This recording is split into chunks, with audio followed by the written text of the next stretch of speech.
ఎమ్మెల్యేల తిరుగుబాటుతో గట్టిగా దెబ్బతిన్న తృణమూల్ కాంగ్రెస్ ఇక కోర్టులోనే పోరాడాలని అనుకుంటోంది.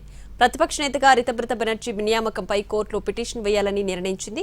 అయితే మమతా బెనర్జీ నిర్వహించిన సమావేశానికి 8 మంది ఎమ్మెల్యేలు మాత్రమే హాజరు కావడం ఆ పార్టీకి మింగుడు పడ్డని పరిణామం. రెబల్స్ విషయంలో తృణమూల్ కాంగ్రెస్ పార్టీ కీలక నిర్ణయం తీసుకుంది. ప్రతిపక్ష నేత నియామకంపై న్యాయ పోరాటం చేయాలని తృణమూల్ కాంగ్రెస్ నిర్ణయించింది. సోమవారం కోర్టును ఆశ్రయిస్తామని టీఎంసీ నేతలు ప్రకటించారు. అంతకుముందు మమతా బెనర్జీ ఇంట్లో సమావేశం జరిగింది. ఈ సమావేశానికి అభిషేక్ బెనర్జీతో పాటు కొందరు నాయకులు హాజరయ్యారు.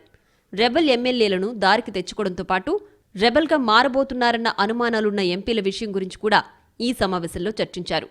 ప్రతిపక్ష నేతను స్పీకర్ అపాయింట్ చేసిన విధానంతో పాటు తమ కార్యకర్తలను నేతలను బీజేపీ చంపుతున్న తీరుపైన కోర్టులో పిటిషన్ వేస్తామన్నారు తృణమూల్ నేతలు.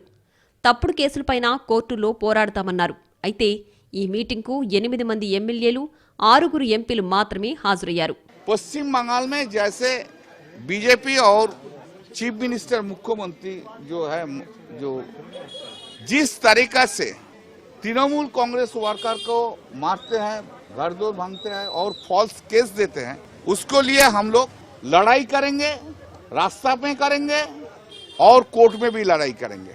మరోవైపు 20 మంది తృణమూల్ కాంగ్రెస్ ఎంపీలు బీజేపీలో చేరబోతున్నట్లు ప్రచారం జరుగుతోంది. అయితే ఈ విషయం తనకేమీ తెలియదంటున్నారు టీఎంసీ బహిష్కృత నేత, అసెంబ్లీ ప్రతిపక్ష నాయకుడు రితబ్రత బెనర్జీ. గత 7 రోజులుగా తాను ఏ ఎంపీతో కూడా మాట్లాడలేదని స్పష్టం చేశారు. రేపు ఏం జరుగుతుందో ఎవరూ చెప్పలేరని, కానీ చాలా జరగబోతోందని అన్నారు.